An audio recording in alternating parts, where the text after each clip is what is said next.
Hi, we're back with Deep Images, and we wanted to let you know that our series on samurai cinema is continuing. And tonight I have co-hosts C.F. Roberts, co-host Justin Cotton, and featured panelist Briggy Williams, aka Funky Lollipop, a very brilliant artist.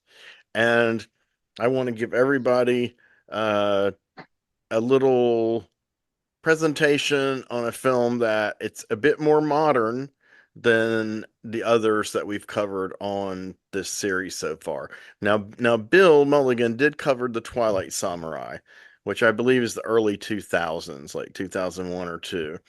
So I'm jumping all the way ahead to 2017. And what's the state of samurai films now? Well, tons and tons of them are being made still.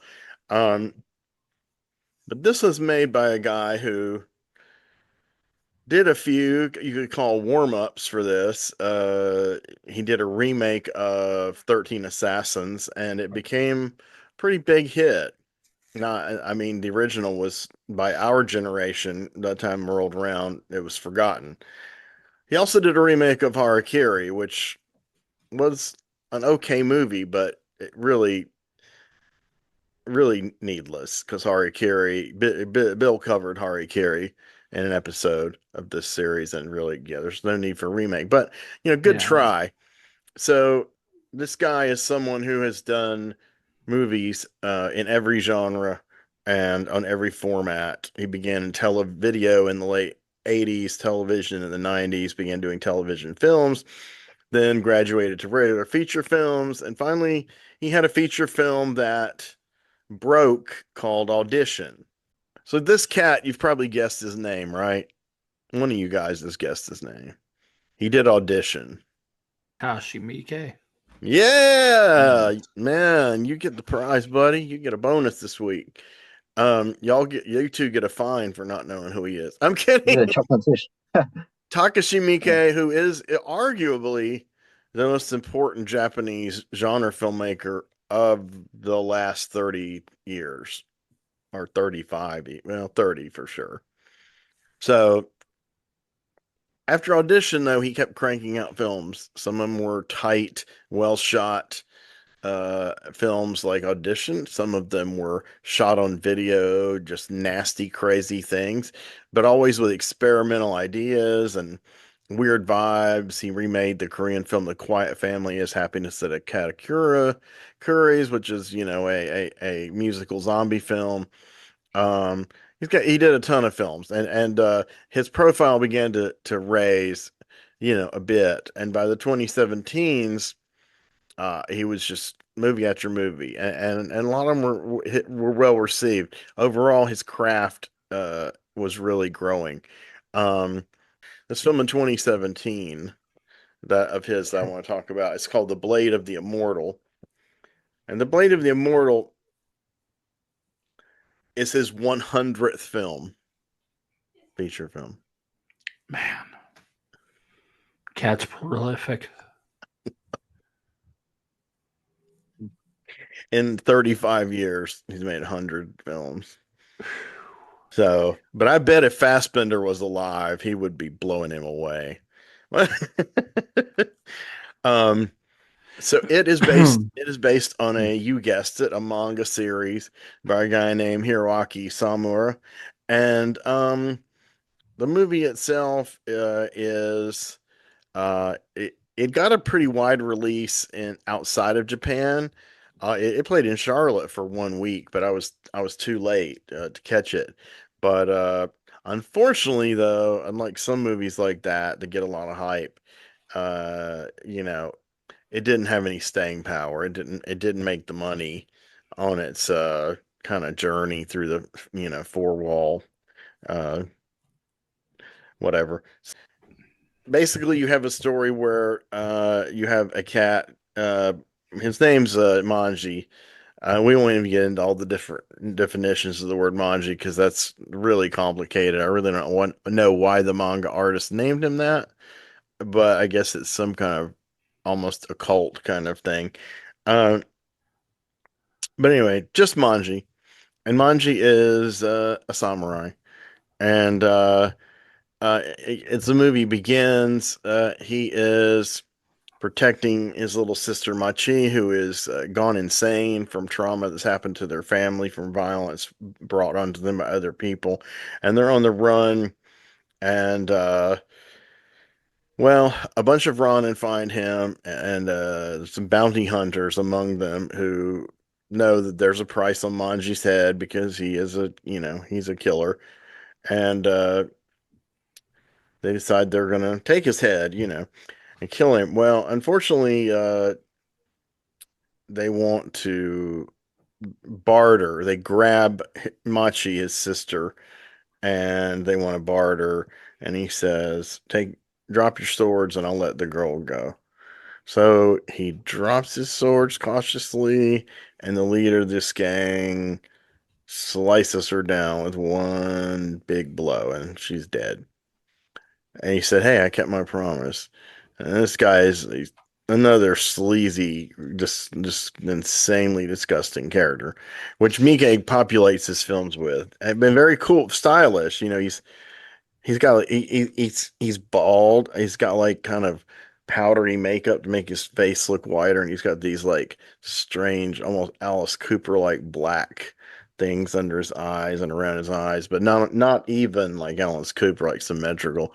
But he's a madman, and so he unleashes his little small army on Manji, who actually wants to kill him, and Manji kills every single one of them. All of them. It's a lot of people. And he finally gets that guy too. But in the meantime, Manji has lost his hand, he's lost his eye, and he's got deep wounds all over his whole body. So he's not gonna live. So he's lying there, and you know, this device has been used in a lot of stories, genre stories, and in films, sparingly, thank goodness. But he is approached by a vision, and it is an old woman called Yabukuni. She is 800 years old, and she is immortal, and she, for some reason or another, wants to bestow it upon him. So the way she bestows it upon him is different than you've probably seen anywhere else. She has these thing called bloodworms. So these things are these magical worms, and there's just like thousands of them, millions of them writhing. And basically, what they do is she plants them inside of him. She just opens the wound he already had on his chest, plants them inside him, and they circulate through his body, and they heal his wounds. They like pull together all the cuts and start to, uh, heal the cuts and the wounds. And he happens to be laying down in the field when this happens, and his hand he lost conveniently is nearby, and the bloodworms literally come out of his wrist, and they pull his hand toward it, and they fuse it back together. Wow. The only things they don't heal, though, uh, which I'm just going to take as artistic license from the manga, they don't heal the eye he lost, and they don't heal these wild, cool looking scars he got across his face, like this and like this, from that fight. So I guess that's to just give him that cool look. So he wears his cool black hair over one eye. He's very much a manga kind of character, but brought to life really well. And so 52 years later, he gets involved with, he's immortal. He gets involved with some other shenanigans, and these involve a girl named Rin, and her family's been destroyed, and she is played by the same actress who played his little sister, and so he's kind of tormented. And this actress is great. She is so soulful.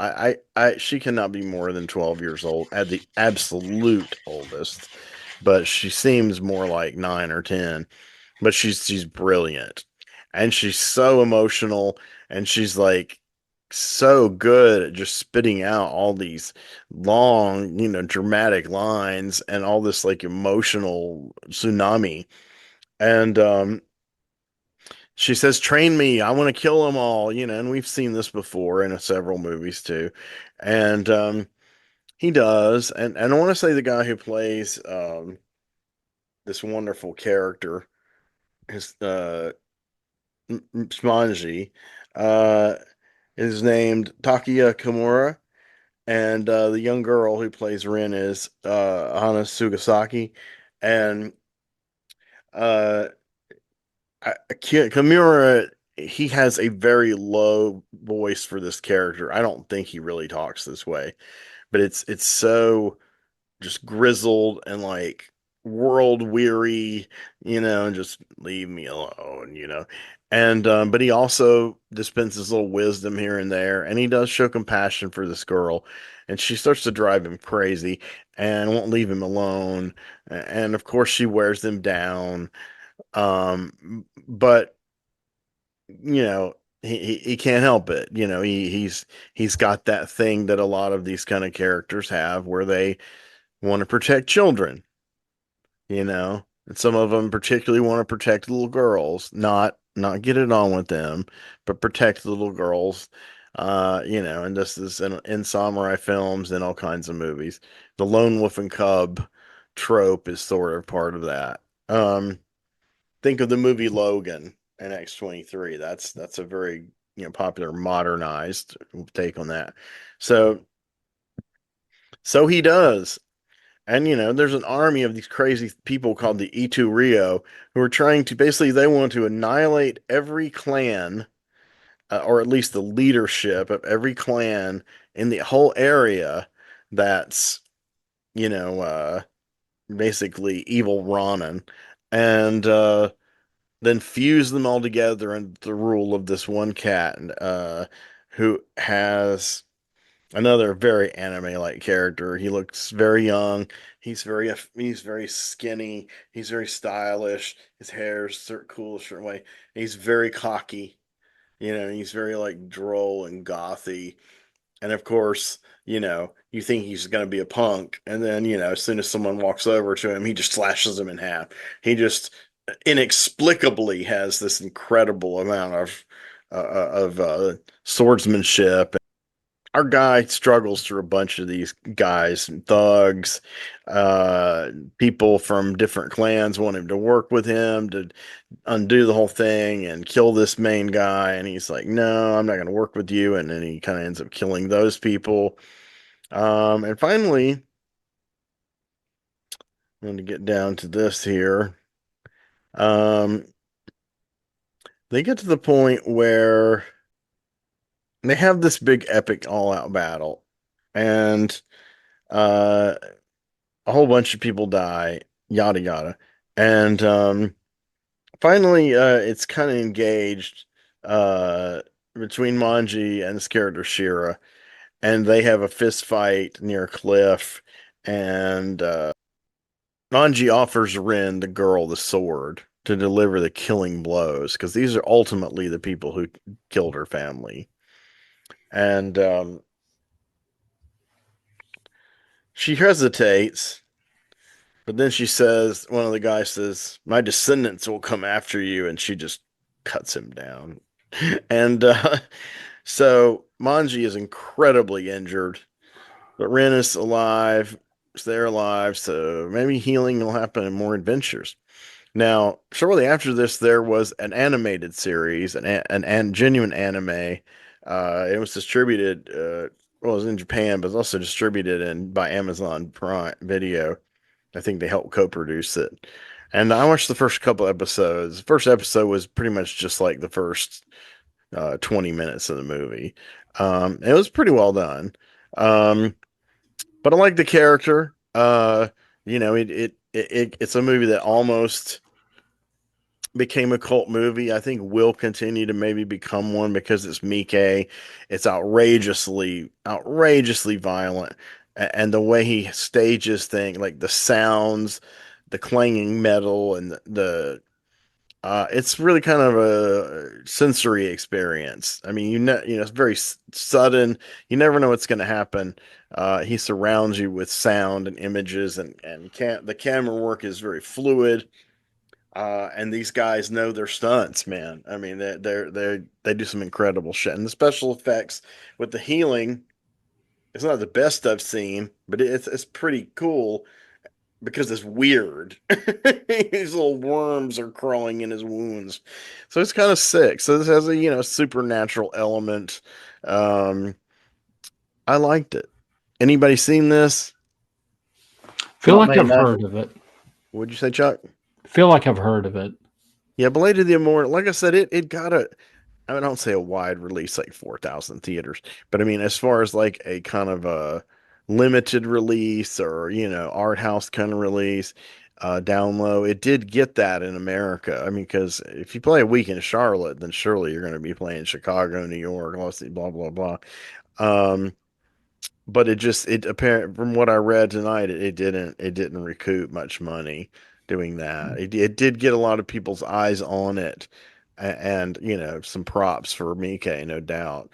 Just very well made. He's always getting better and doing different stuff, and I just think I'm kind of in awe of his him and Sion Sono to me are the two Japanese filmmakers that will make movies about absolutely anything, and they'll almost always be well done or well crafted on some level, and have some kind of weird, fucked up element that just makes your jaw drop.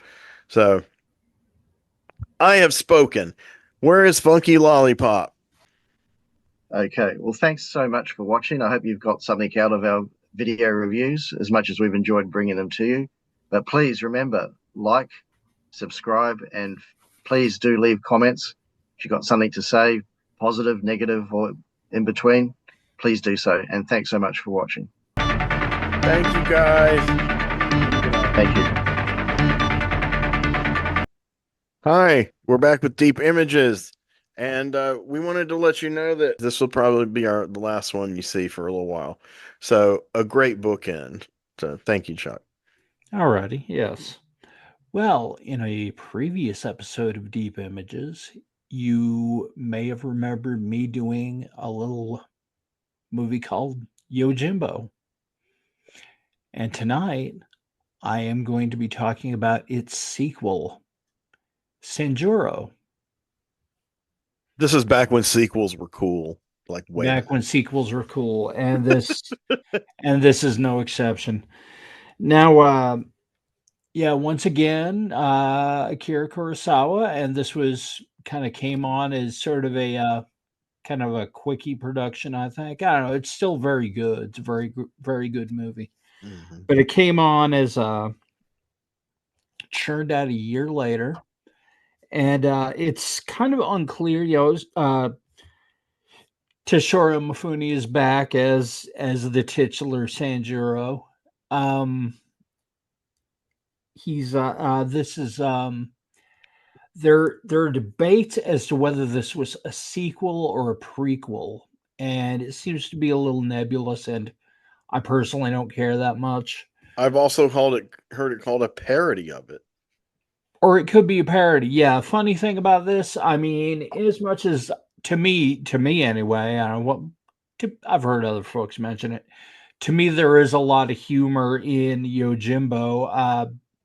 There's quite a bit more comedic about Sanjuro. In fact, it really, in a lot of respects, feels like a very different film. Yes, it does. Can I ask you a question before you get into it?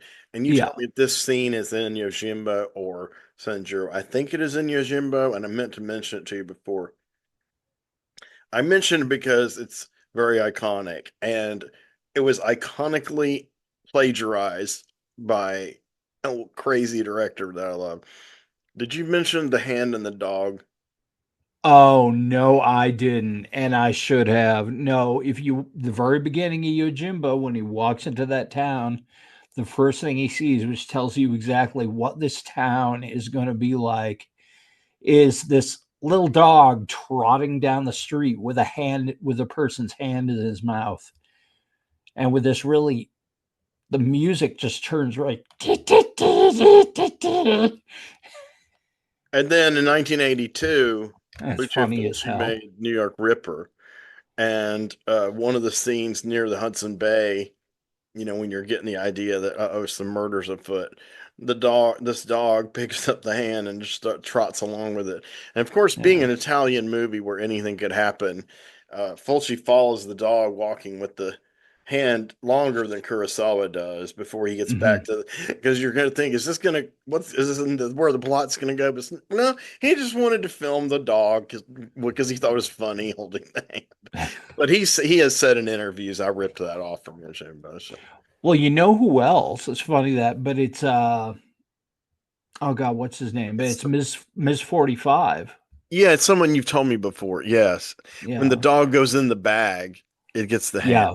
Yeah, and kind of runs off with the hand, which it just after such a tragic movie is kind of a hilarious little And denouement. it was Which, made around the same time as the Fulci movie. That's pretty cool. yeah, I doubt they were aware of each other though. All right, nah, maybe so not. what's up with Sanjuro?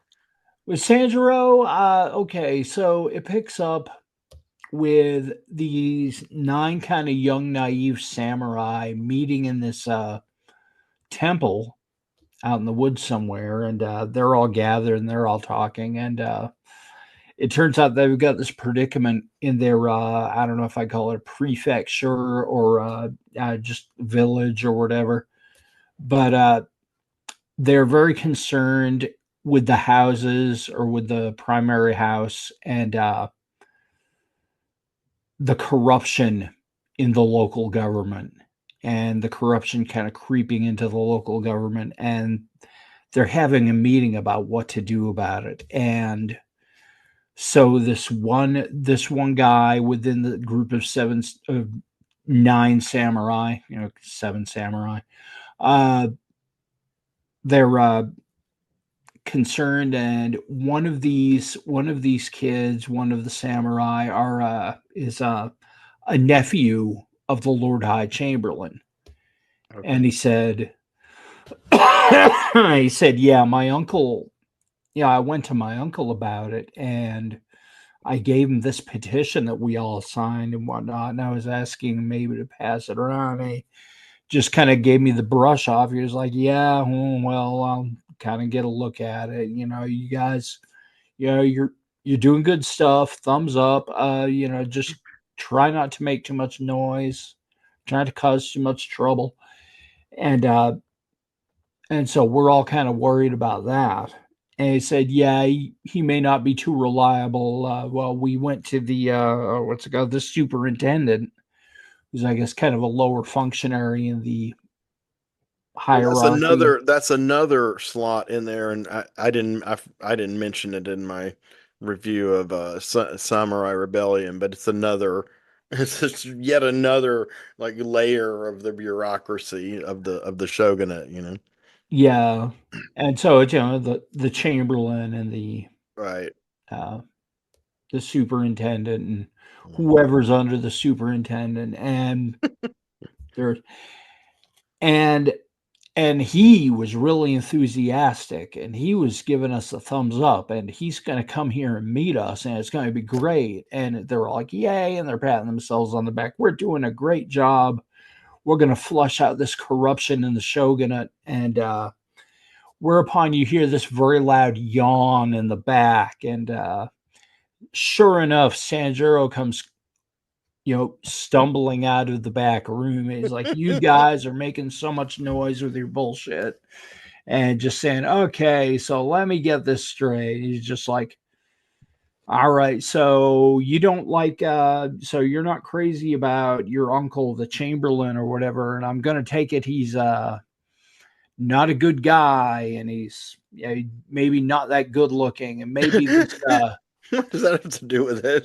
and maybe this superintendent is the really great guy who looks really good and all that, right? And he says, you guys are a bunch of idiots, and he's going to send a bunch of people here to kill you. This is very And political. A lot of these movies yeah, they're really political.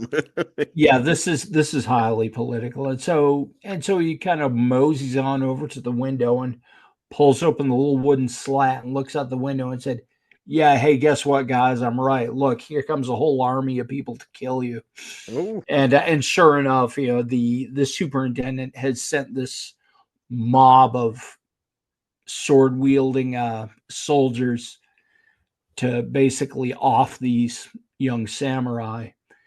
And so by the time they come beating on the door, open up. This is we're here to mete out justice or whatever. And he opens the door and it's just him. And he's just like, yeah, why are you guys bothering me? And they run around and get a look at the place, and he's just acting very grouchy, and he's just get out of my temple.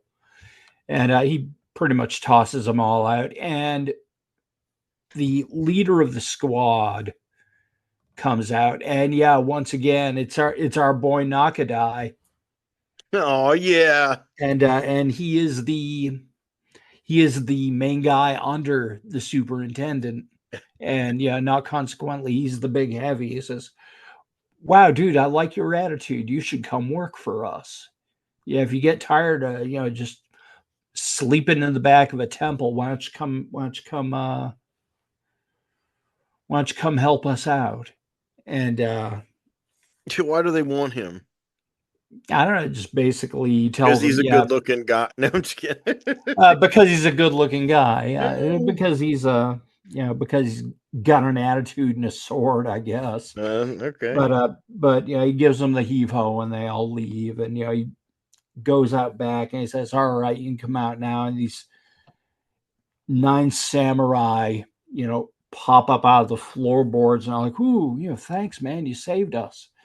And and so they're kind of looking at the lay of the land, and they kind of sneak around to this house, and it turns out it's right next door to the superintendent's house or somewhere around there. And they're looking through this bush, these big camellia trees, and seeing all the motion going on next door. And it's the superintendent and his lieutenants and all that, and just they're amassing a private army. And a couple of the other ones are checking around, and they're just like, well, what's going on over here? Just, oh, my uncle, the Chamberlain, has been captured and he's under house arrest. And over this house next door, they've got the two my his wife and his daughter, my aunt and my cousin. And so he's like, all right, well, tell you what, you three, three guys, 4 of you guys go do this, this, and this. 3 of you guys come with me. We're going to go rescue those women. And so they go over to the house, and Nakadai again is in charge of this entire house. And, a lot of the guards are off getting drunk. So Sanjuro and these 3 samurai go in, and they rescue these 2 women, and they take one of the guards hostage. Now, fun story here about the way I view movies, and because I watched this film all the way through for the first time, really, at about 1 or 2 in the morning. Yeah, this morning, Okay. and at one point I got a little lightheaded. I think I nodded off, and suddenly I'm watching the movie, and it's kind of like, okay, they're all camped out in this house, and suddenly out of the blue, I don't know where it's come from, but they've got this ass clown who they're keeping in a closet, and I'm like, who is this guy? What do you And mean it's like, he's an ass clown? His attitude, or he's a clown, or he's what? he's just some dipshit. He pops out of the closet every now and again, and he says something that I guess is funny, and then they shove him back in the closet. and eventually starts saying some things that are sort of helpful. But it's just You like, sure you didn't dream that part while you're fluttering off? well, no, I didn't, because I had to go back and spot watch it today. I'm like, okay, Oh, okay. who is this jerk in the closet? I And wasn't trying to be funny. Things like that, I have sleep apnea and things like that actually, and lucid dreaming. So things like that do happen to me when I'm watching movies sometimes. yeah, so well, so I had to go back and spot watch it today, Cool.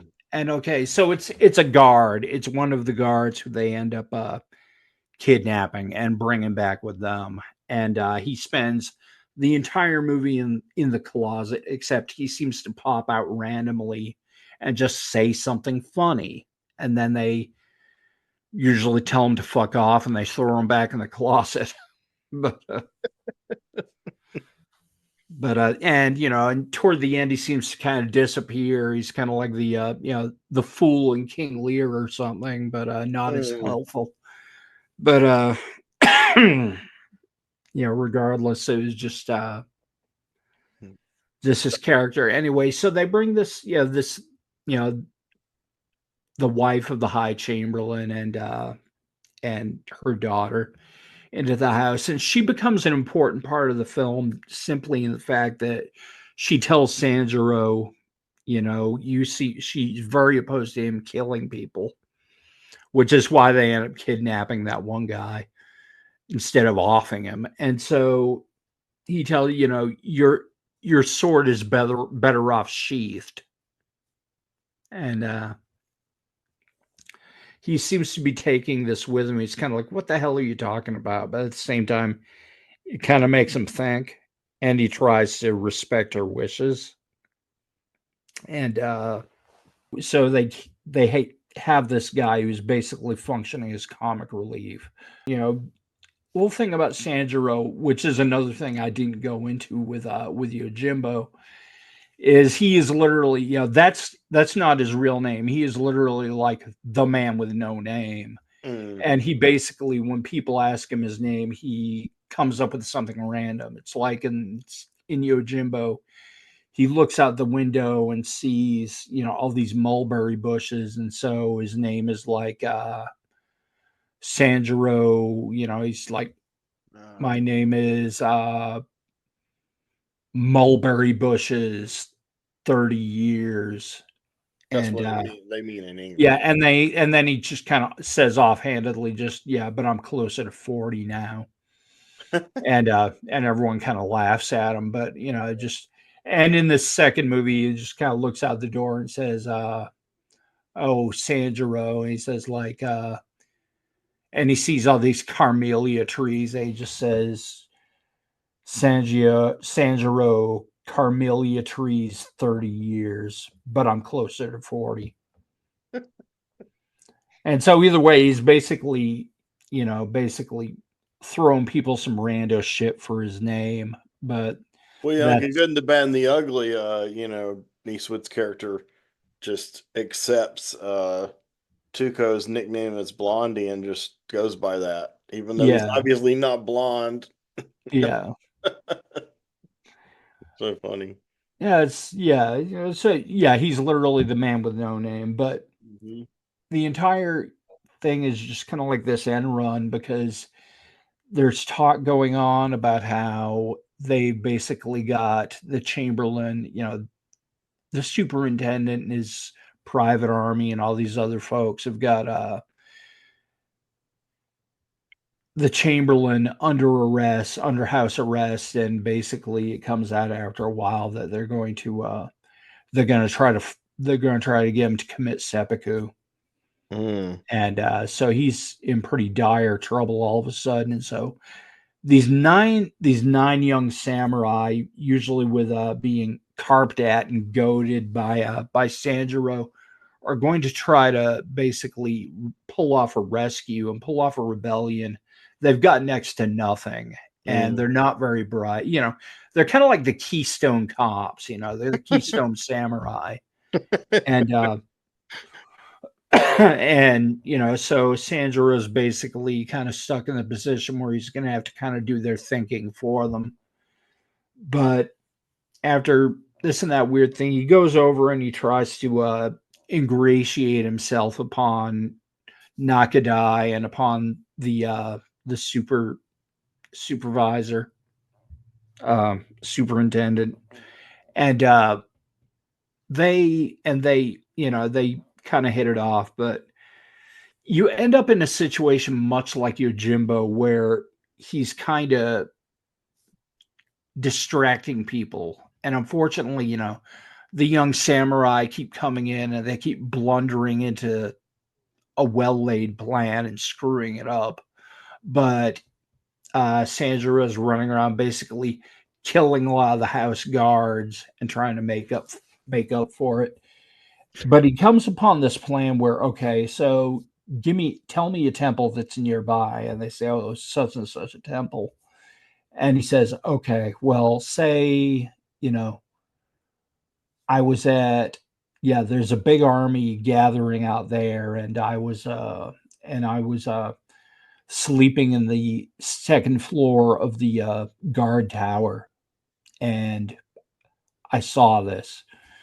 And so he runs back to the superintendent's people and tells them that. And they're behind, the recent massacre of guards, which was all Sanjuro really. And he says, okay, so there's a stream running through the yard, and it kind of goes into under the fence and into the yard next door where the samurai are camping out in that house. And he says, all right, tell you what, I'm going to drop some camellia petals into the water, and that means I need you to attack. If I don't give you that, if you don't see that, then stay put. What they fail to tell him when he goes back over there is, yeah, you know what? There is no second floor in the guard tower at that temple. And so they suddenly remember this after he's left. Of course. And so it's just like, oh, what are we going to do? And he goes over there, and they send a big mass army of people out there to meet the army who's gathering at this temple. And it's then that they find out, hey, there's no second floor of that tower, and suddenly they realize that Sanjuro has kind of been running the game on them this whole time, and so they tie him up. Mm. And I think these three people who are kind of like subordinates to the superintendent are left guarding him, and he says, "Yeah, wait a minute, you guys are in trouble because I have to send a message to the guys, downstream, that they're all going to attack, you know, if they don't see a message from me." And they say, "What kind of message?" "I was going to throw some camellias in the water." "Oh, the red carmelia? You had all these red carmelias. Is that what you're going to send them?" And he says, "Yeah, but if you throw in white carmelias, yeah, that means it's off and don't attack." And so they, "Oh, good, we'll chop down a bunch of white camellias and throw them in the water, and that way they won't attack us." And so the samurai all sitting there waiting for a message of some kind, and then the white camellias all come through. So basically, he's tricked these people into sending a message to attack. So they all run in when there are like only three guys there, and they ransack the place and take Sanjuro back. And I think they eventually end up liberating the Chamberlain. And in the ensuing uh, denouement, the Chamberlain is back in power.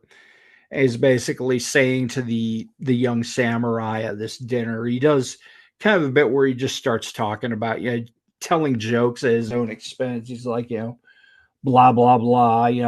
Everyone talks about how I have a horse face, and they're riding. I was riding my horse, and they were telling me my face was longer than my horse's, and all this. And so the guy's basically doing like a a Friars Club roast at the expense of himself. But he says, the truth is, I was going to try to pretty much smoke out the superintendent myself, and I was hoping to avoid anything drastic, and I was trying to diffuse the situation. But then I saw your petition, and I had to put the kibosh on that and like drop your petition into the river. But just because you guys acted in the way that you did, well, it saved my life. But I was hoping to kind of keep this whole thing peaceful. Mhm. And at this point, the superintendent has chosen to commit seppuku, and so Mhm. he's no longer with us, and so we're trying to deal with what's left of his house and whatnot. And they all kind of like, yeah, okay, well, we screwed up. And they say, so is Sanjuro coming and joining us at this dinner? I said, no, he's already left town, and he's leaving. He said goodbye. He was walking Of out. course. And they're just like, and he's just like, well, that's too bad. But, at the same time, it's like someone like that would never be happy in a situation like this. Mhm. Yeah, you wouldn't want to work you know, for some paltry little house or whatever. But, and so he's moseying out of town, and the seven, the no, the seven samurai, the nine Make a samurai, guest appearance. No, I'm just kidding. yeah, the nine young samurai, like a flock of geese, all come running after him like puppies, and they're all bowing to him. He's just, will you guys just shove off? And then Nakadai pops back up, and he's just confronting him. It's like, you made a fool of me back there. I want to fight. And he's like, I don't want to fight you. Can we not do this? Because if we fight, one of us has to die. And he says, no, I don't care. I still want to fight. And he said, okay, damn it. And so the two of them sit there with their, hands on their sword handles, just with this prolonged face off, which then goes into the probably the shortest and most abrupt battle you've ever seen, where Sanjuro pretty much kills him in one deft move, and which is the part of the movie I saw like back in the 80s at some point. And, just one swipe, and suddenly there's this huge jet of arterial spray, and the guy just falls over dead. And that I guess happened by accident, because the tube that was in him that was supposed to bleed was never supposed to bleed that much, but he literally cut right through that tube, and so the thing just gushed. You mean the special effects? Yes. Okay. Yeah. Yeah, talking off screen. Gotcha. And so, but that resulted in a really great scene, and so they kept it. And Awesome.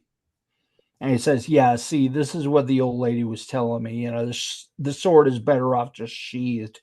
And so you kids had all better remember to sheathe your swords. And they all just kind of sit there kind of gawking at him, and he just kind of walks off into the sunset with his weird little, dog shaking off fleas walk. And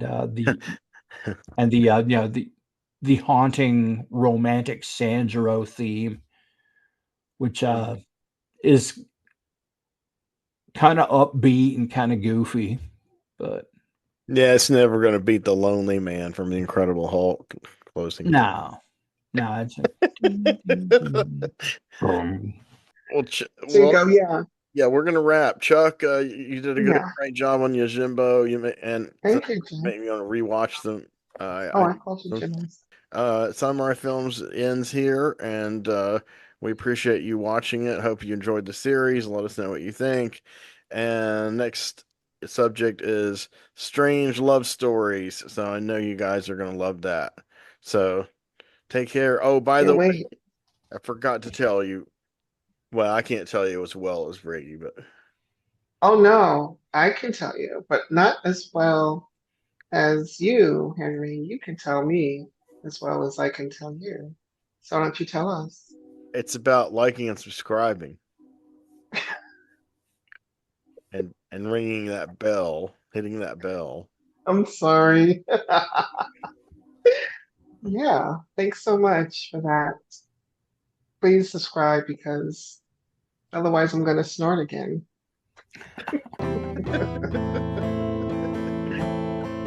All right, you guys have a good evening. Thank you for watching. Bye, everybody. And it's true that we cannot see that far behind. If we looked all the way in the past, we'd go blind. In the night, from the stars as they've all lived their lives, and the light that they gave as they burned and then died.